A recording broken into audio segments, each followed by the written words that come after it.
let's bring on our next guest, Mark Singleton, VP Sales and Marketing for Southern Batch Small Recipe Rudolph Foods.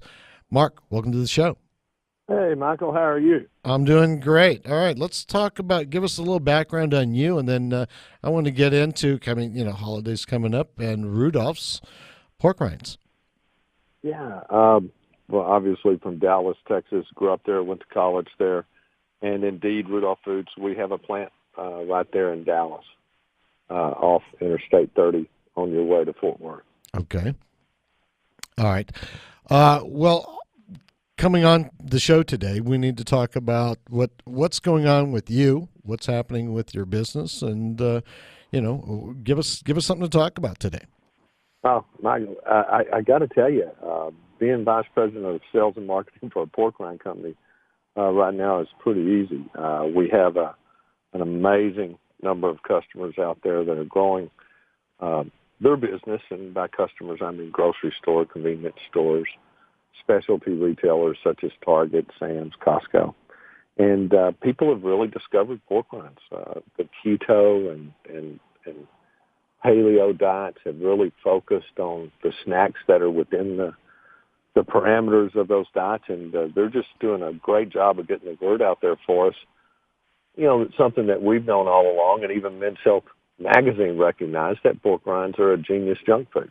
That's an interesting contradiction, that you have people that are wanting pork rinds for very challenging diets or lifestyles like keto. How do you do your branding for that? Because we were talking at the break, there's a beautiful young lady in here who's in her teens, and she hadn't even heard of pork rinds before. And with so many people that are really health conscious now, and Sprouts and all those grocery stores that might not carry pork rinds, how do you market it so that we see the positive side of that food? Yeah, one of the big things that we looked at last year is we were studying millennials and Gen Zers and people that hadn't adapted a Southern tradition of consuming pork rinds. Because, I mean, my grandfather, my father, it was passed down from generation to generation. Exactly. It's a Southern thing. But as we saw that messaging not being passed down, we said we've got to change some things. So with our Southern Recipe small batch pork rind that's available, golly, at every Kroger, Tom Thumb, Albertsons, Brookshire's, H-E-B. We pretty much have great distribution across the state of Texas and some 7-Elevens as well. We took out all the things that they didn't want to see. We took out the artificial colors. We took out anything they couldn't understand, no MSG. And then we really worked hard on flavors. The flavors are Korean kimchi, barbecue, cracked pepper and sea salt, pineapple ancho, spicy dill, not nice, the things that you'd think you'd see on a pork rind. So, really, everybody's got an amazing availability of food knowledge. You just see it again and again on social media. You see it on Pinterest. You see it on television, on cable with all the food shows. And so we really wanted to do something for that consumer. So if you go to our website, for example, we show you beers to pair with these pork rinds. Oh, that's clever. And really talk about the best,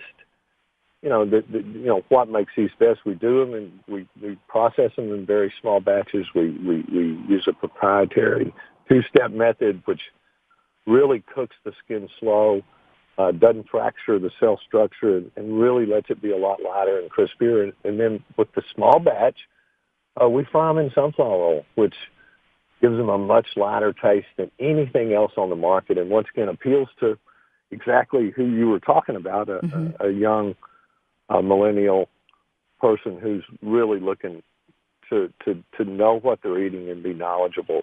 Well, we're looking at your website right now, and your packaging is very nice as well, and all the different flavors. I just remember flashing back to the days of my dad watching his NASCAR with his pork rinds and looking at the bag and going, oh my gosh, the sodium. But it sounds like you guys have really picked out the good parts of it all, and you're making it healthful for people. That's awesome. We're the world's largest pork rind manufacturer, which is kind of like being the biggest bluegill. We're not that big, but as you looked at what do we need to do to really be relevant, one of the things we thought of is we've got to lower the salt. Mm-hmm. So with the small batch rind, we lowered the salt by 40%. Wow, that's substantial. It really is, and didn't give up any of the taste. That's what we're most proud of, because in the final analysis, we still want to make great tasting food.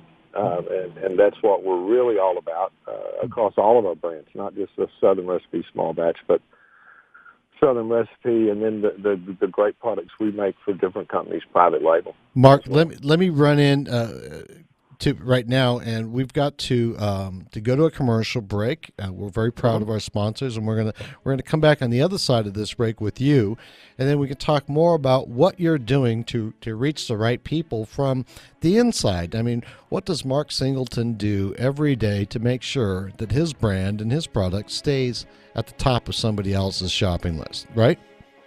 Right.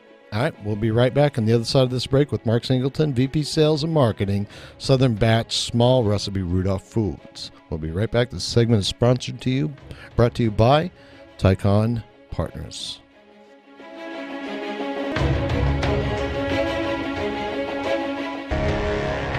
All right, welcome back to CEO Money. It's Michael Yorba with Mark Singleton, and he is the VP of Sales and Marketing, Southern Batch Small Recipe, Rudolph Foods. Mark, welcome back to the show. Thank you for being here and taking the time to be on our show. Sure. Now, Love it. I don't know if you've listened to the show before, but we routinely talk to CEOs or C-suite or executives in companies, and we talk to them about what's going on in their world, not just their product, because there are issues that you have to deal with every day to prove the results to the people that have invested in your company, the people that are responsible for showing a return and keeping a profit on the table. And I wanted to give you a chance to talk with Robin and Ed and myself about what works in your world, without giving the secret sauce away, no pun intended, but what are you doing because this is a moving target, that market that you're addressing. What are you doing to stay on top of your game and keep your product moving off those shelves? It's a great question. There's so many challenges on so many levels right now with probably our biggest challenge in the state of Texas is labor and finding people to help us make great tasting snacks every day. I talk to CEOs and VPs and other food manufacturing businesses, and it's the same across the country, from here to Indiana over to Pennsylvania. We've got plants in Atlanta and New Hebron, Mississippi, and Los Angeles as well, and the story's the same everywhere. There's just a real shortage of qualified labor.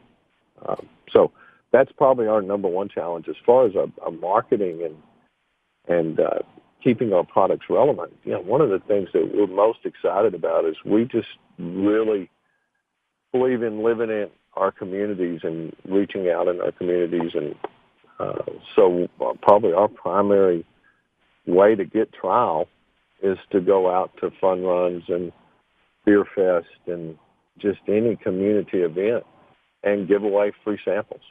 We've given away over 100,000 bags in Texas this year alone at all kinds of charity events. We've been to the Tequila Fest, Chili Fest, Beer Fest.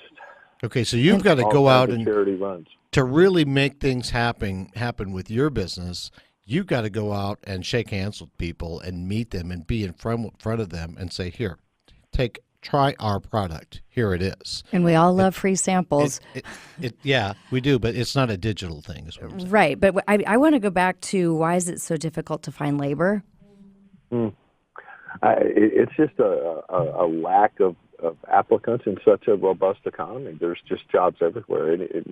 We are finding our ability to fill a third shift and continue to grow in that manner is really limited. Okay, because my brain went political, and I just thought maybe it had something to do with our current administration, but that doesn't have anything to do with it. The immigration issues. Yeah, that's where my brain went. Mm-hmm.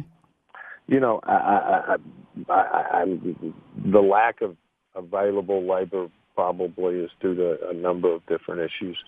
But just as y'all been out to Plano and counted cranes, around the new Toyota facility, State Farm's facility. You just go all over Dallas, and there's just an amazing amount of commercial space coming on board. There's an amazing amount of apartments coming on board. Right. Housing and all those people, that's part of the job market too. We're very lucky at Rudolph Foods. We don't lose people. We have people that are with us for decades. We've got a great program for people, but to grow, you need new people, and finding those people is becoming increasingly difficult. But and you mentioned third shift. You mentioned third shift being difficult, so I would imagine other businesses are challenged with that as well. Oh, I think so. Like I said, the people that I talk to in our business, it's very similar across the country. I've got a friend in Buffalo, Indiana, that would love to grow, but we're all doing great things to combat this. We're reaching out to high schools. We're reaching out to our local congressmen, attending job fairs. So we're just intensifying our local efforts so that people know about us. What you said you go out to events a lot. We're running out of time, and I really wanted to learn from you about your sales process and how to. 'Cause that's a big issue with me too. But your next event, you've got some things coming up. Tell us where we can go find your product, and give it a try. Aside from the grocery stores, the Kroger's that you mentioned. Sure. I should have this information at my fingertips, but you can certainly go to southernrecipesmallbatch.com. We've got all of our events listed there. Where? You can also go to porkrinds.com, and anytime we have an event, it's at our Facebook page, our Twitter address. We try and be very active on social media. That's another thing that is really driving our business. And I think really driving the conversation about pork rinds is people that are embracing this keto lifestyle are using it in cooking too. And that dissemination of information, that dissemination of passion for that is so easy with social media. And I think that's driving a lot of our trial. And the reason we focus on putting a bag in people's hands is because we believe if we can get them to try one bag, that we can convert a customer for life. That makes sense. And we see you have a win $2,500 contest going on, too. Yeah, one of the greatest things about being in this business is we're able to help a number of charities. And Very cool. Coach Mike Dick started a foundation years ago where he helps football players that didn't make the big money that is made today, that didn't sign the big contracts. A lot of these guys have trauma issues, physical issues, medical bill issues. And Coach really helps them. So every bag we sell during football season, we give a portion to the Gridiron Greats Foundation. And anybody that goes on our website and registers and plays our game could win $2,500 and a year's supply of pork rinds. Nice. All right, Nice. Mark, we got to end on that, but I certainly want to have you come back and talk more about your Well, would love strategy. to. Thank you for the time, and y'all have a very, very Merry Thanksgiving. You too. You too. Mark Singleton, VP Sales and Marketing, Southern Batch Small Recipe, Rudolph Foods. All right.